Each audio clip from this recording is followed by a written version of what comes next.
Hello everyone और सभी RPSC और आरएसएसएसबी एस्पिरेंट्स का बहुत बहुत स्वागत है। आज हम राजस्थान के भूगोल का एक इतना ज़रूरी टॉपिक कवर करने वाले हैं जो एग्जाम्स में हमेशा पूछा जाता है, राजस्थान की झीलें। ये क्लास इस टॉपिक को मास्टर करने और वो एक्स्ट्रा मार्क्स सिक्योर करने के लिए आपकी कंप्लीट गाइड होने वाली है। तो चलिए शुरू करते हैं। तो ये है आज की हमारी क्लास का सिलेबस। हम राजस्थान की झीलों के एक बेसिक इंट्रोडक्शन से शुरू करेंगे, फिर खारे पानी और मीठे पानी की झीलों की दुनिया में गहराई से उतरेंगे और आखिर में कुछ सबसे ज़रूरी फैक्ट्स और टेकअवेज के साथ इसे रैप अप करेंगे। तो चलिए सीधे चलते हैं अपने पहले सेक्शन में। देखिए, किसी भी टॉपिक को समझने से पहले उसकी नींव को समझना ज़रूरी है। तो सबसे पहले आइए आधार बनाते हैं। आखिर राजस्थान की झीलों को हम किन किन कैटेगरीज में बांटते हैं, इसको समझ लिया तो पूरा टॉपिक आसान हो जाएगा। तो मोटा मोटा राजस्थान में पूरी कहानी दो तरह की झीलों पर आकर टिक जाती है। एक तरफ है खारे पानी की झीलें, जो आपको ज्यादातर नॉर्थ वेस्टर्न डेजर्ट एरिया यानी मरुस्थलीय इलाके में मिलेंगी। इसका बेस्ट एग्जाम्पल है हम सबकी जानी पहचानी संभर झील। और दूसरी तरफ है मीठे पानी की झीलें, जो स्टेट के बाकी हिस्सों में फैली हुई हैं, जैसे कि खूबसूरत जयसमंद। सिंपल है ना? अच्छा, अब थोड़ा सा टेक्निकल होते हैं, पर घबराइए मत, बहुत आसान है। जब आप बैल्सन सुने तो बस एक बड़े से प्राकृतिक कटोरे की तरह इमेजिन कीजिए, जो पहाड़ियों से घिरा है, जहां पानी आकर जमा होता है। सांबर झील इसका परफेक्ट एग्जाम्पल है। और फिर आती हैं प्लाया झीलें, जो डेजर्ट में मिलने वाले छोटे नमकीन तालाब जैसे होते हैं, जैसे कि डिडवाना। ये दोनों टर्म्स सीधे सीधे एग्जाम में पूछ लिए जाते हैं, इसलिए इनको जानना बहुत जरूरी है। चलिए अब गोता लगाते हैं राजस्थान की खारी झीलों की नमकीन दुनिया में। और हाँ, शुरुआत में ही एक मजेदार फैक्ट, डिडवाना कुचामन जिला खारे पानी की झीलों का हॉटस्पॉट है। ये सेक्शन एग्जाम के सवालों से बिल्कुल भरा पड़ा है, तो एक एक बात पर ध्यान दीजिएगा।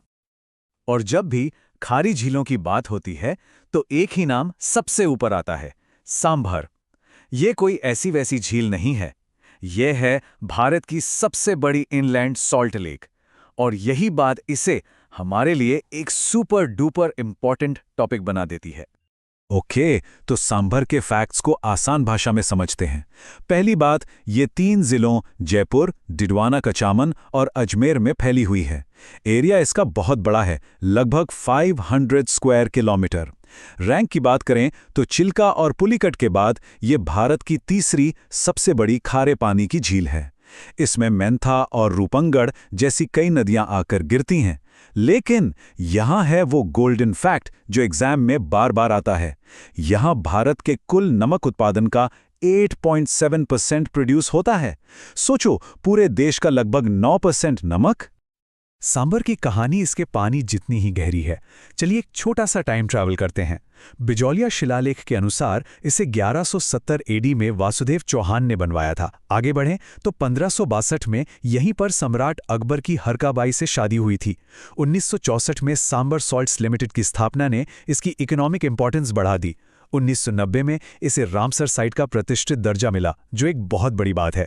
और हाल ही में 2019 में एवियन बॉटुलिज्म के कारण यहां पक्षियों की एक बहुत दुखद घटना हुई थी।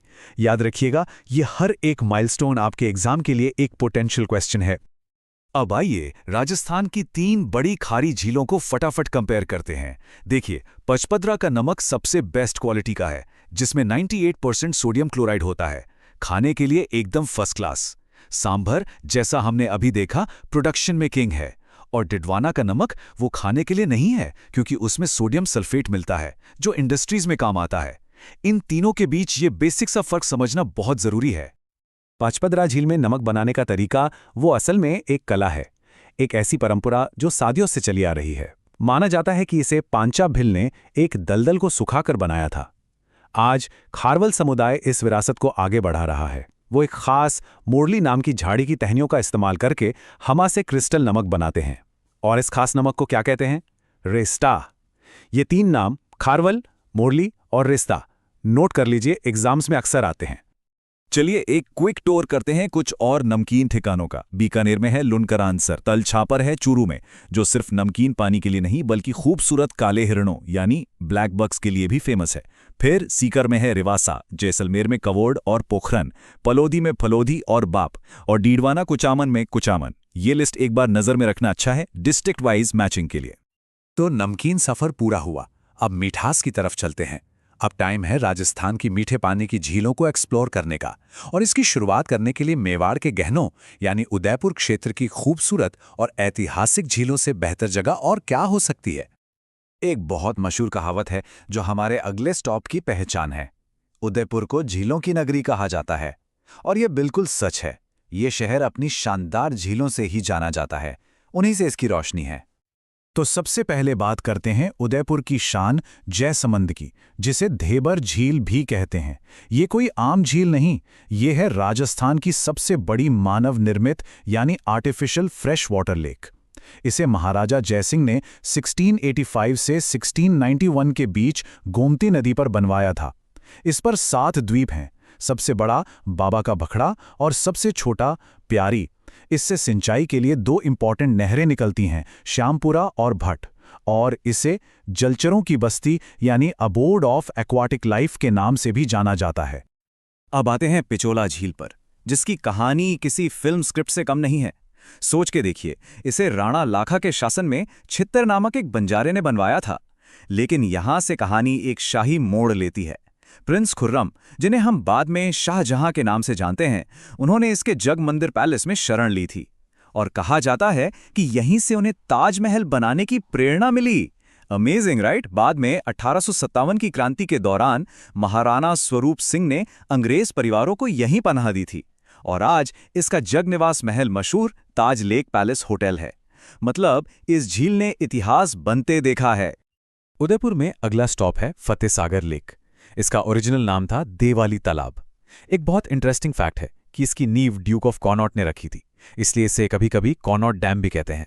पर इसकी सबसे बड़ी पहचान क्या है? वो है भारत की पहली सोलर ऑब्जर्वेटरी, जो 1976 में यहीं स्थापित हुई थी। ये एक मेजर एग्जाम क्वेश्चन है। इसके अलावा यहाँ नेहरू आइलैंड गार्डन, सहेलियों की बाड़ी और मोती मगरी जैसे कई आकर्षण भी हैं। मेवाड़ की झीलों ने तो हम सबको फैसिनेट कर दिया, लेकिन राजस्थान में मीठे पानी के खजाने और भी हैं। तो चलिए अब उदयपुर से आगे बढ़ते हैं और पूरे स्टेट में फैले हुए दूसरे इंपॉर्टेंट फ्रेश वाटर लेक्स पर एक नज़र डालते हैं। ये टेबल आपके एग्जाम की तैयारी के लिए एक गोल्ड माइन है। बिल्कुल, राजसमंद झील जो अकाल राहत के लिए बनाई गई थी और जिस पर दुनिया का सबसे लंबा शिलालेख राज प्रशस्ति लिखा है। फिर है सिरोही की नक्की झील, राजस्थान की सबसे ऊंची और सबसे गहरी झील जो गरासिया जनजाति के लिए पवित्र है। अजमेर की पुष्कर झील, 52 घाटों वाली पवित्र झील जिसे तीर्थराज भी कहते हैं। और वहीं अजमेर में अनासागर झील, जिसे अर्णो राजा ने एक जीत का जश्न मनाने के लिए बनवाया था। देखा, हर झील की अपनी एक अनोखी कहानी और एक जरूरी फैक्ट है। और सफर अभी जारी है, कुछ और नायाब हीरों के साथ। अलवर में है सिलेसर लेक, जिसे राजस्थान का नंदन कानन का उपनाम मिला है। कितना खूबसूरत नाम है।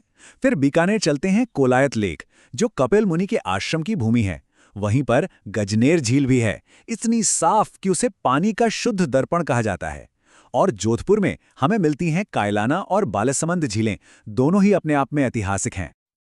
ओके, अब टाइम है एक रैपिड फायर राउंड का। चलिए जल्दी से कुछ और क्रूशियल वन लाइनर फैक्ट्स को कवर करते हैं जो सीधे एग्जाम में आते हैं। रेडी? ये लाइफलाइंस वाला कॉन्सेप्ट एग्जाम्स में मैच द कॉलम का फेवरेट क्वेश्चन है, तो ध्यान से देखिए। भरतपुर की जीवन रेखा है मोती झील, राजसमंद की नंदसमन लेक, जयपुर की अमानिशा नाला, बीकानेर के लिए लुनकरनसार लिफ्ट कनाल और जोधपुर के लिए राजीव गांधी लिफ्ट कनाल। और पूरे राजस्थान की जीवन रेखा तो हम सब जानते ही हैं, इंदिरा गांधी कनाल। ये टेबल एक बेहतरीन रिवीजन टूल है, इसका स्क्रीनशॉट भी ले सकते हैं। ओके, तो हमने काफी लंबा और डिटेल्ड सफर तय कर लिया है। आइए अब सबसे जरूरी पॉइंट्स को आखिरी बार रिवाइज करते हैं, ताकि सब कुछ आपके दिमाग में एकदम फिक्स हो जाए। This is the final revision. ये हैं आपके एग्जाम हॉटस्पॉट्स, वो फैक्ट्स जो आप बिल्कुल भी मिस नहीं कर सकते। दिमाग में बिठा लीजिए, सांभर मतलब 8.7% नमक और रामसर साइट। पचपदरा का नमक मतलब बेस्ट क्वालिटी। जयसमंद मतलब सबसे बड़ी आर्टिफिशियल फ्रेश वाटर झील। पिचोला का जगमंदिर मतलब शाहजहां। नक्की मतलब सबसे ऊंची झील। राज प्रशस्ति मतलब राजसंबंध झील। और हां, पुष्कर की सफाई में कनाडा का योगदान था। इन फैक्ट्स को बिल्कुल बिल्कुल मत भूलिएगा। तो इन झीलों की ज्योग्राफी तो आप समझ गए, पर यह तो कहानी का सिर्फ एक हिस्सा है। अगर ये समझ आ गया तो इंतजार कीजिए अगली क्लास का। जहां हम इनके इतिहास और संस्कृति की गहराइयों में उतरेंगे। वहां ये सारे डॉट्स आपस में जुड़ जाएंगे और पूरी पिक्चर क्लियर हो जाएगी। तो उस क्लास को मिस ना करने के लिए लाइक, शेयर और सब्सक्राइब करना मत भूलिएगा। मिलते हैं अगले सेशन में।